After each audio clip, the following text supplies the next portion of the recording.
You can write the perfect plan. You can build goals that are rock solid. But if no one follows through, if the team doesn't implement or the parents ignore it, your plan isn't the problem. The way it was communicated is because people don't take action based on what's technically correct. They take action when it feels aligned with what they care about. Today, I want to show you a way to shift how you talk with families and staff.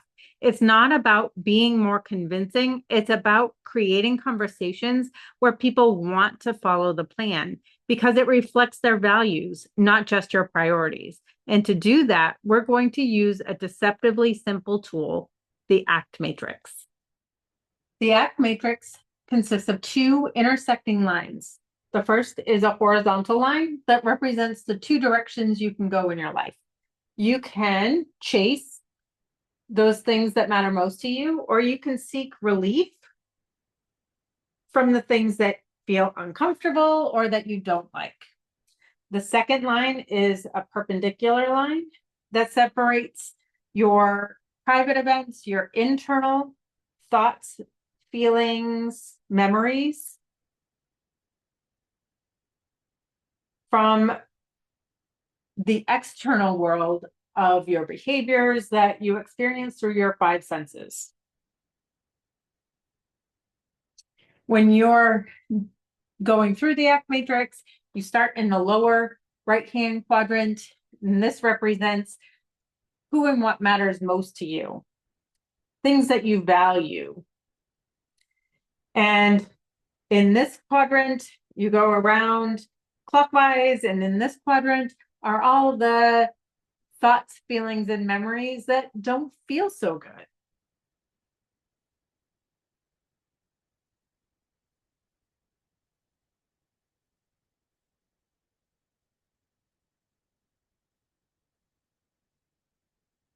They might be uncomfortable or painful even.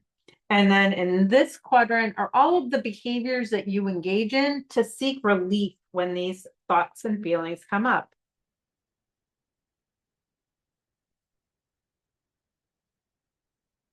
And then in this quadrant are all of the behaviors that you are engaging in or that you could engage in that actually bring you closer to the things that you value.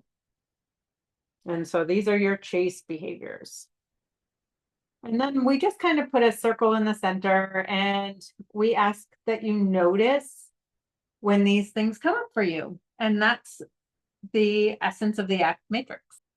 So let's talk about a real world example. Let's say you're working with a parent who keeps giving their child the iPad outside of session, even though you've asked them to hold off so it can be used as a reinforcer. Now, you could just say, you're undermining the treatment plan, but we all know that doesn't work and it doesn't create buy-in.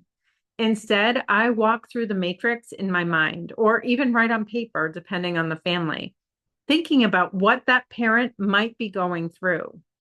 I start in the bottom right corner and ask what matters to them. Maybe it's, I want my child to talk without tantrums, or I just want peace at home. And then in the bottom left, we ask what's getting in the way. Maybe they're thinking, if I take the iPad away, he's going to melt down, or I feel like I'm failing as a parent. And then we move on to the top left quadrant. What are they doing to avoid that discomfort? And the answer in this example is that they're giving the iPad too early. Maybe they're avoiding therapy conversations, or maybe they're backing off when things get hard. And we go to the top right quadrant. What could they do instead? Something small that moves them closer to their values.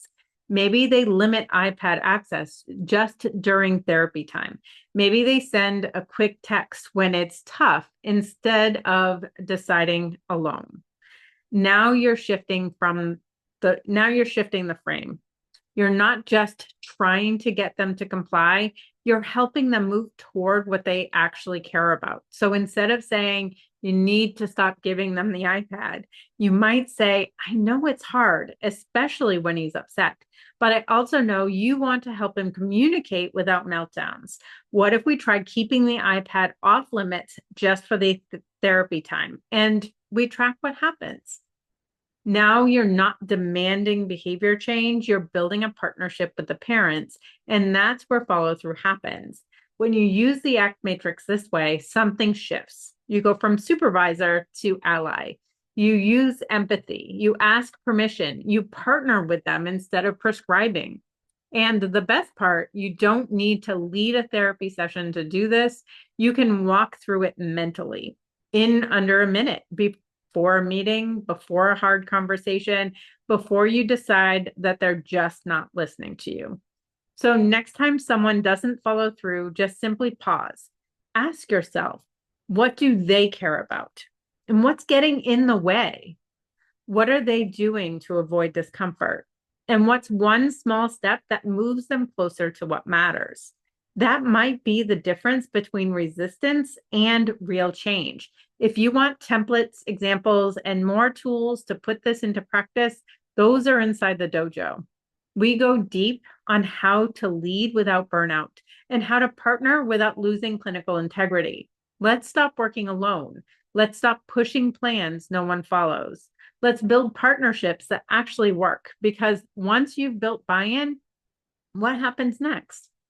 If the team isn't seeing progress, if they start to question the plan, or if things stop working altogether, that buy-in disappears fast.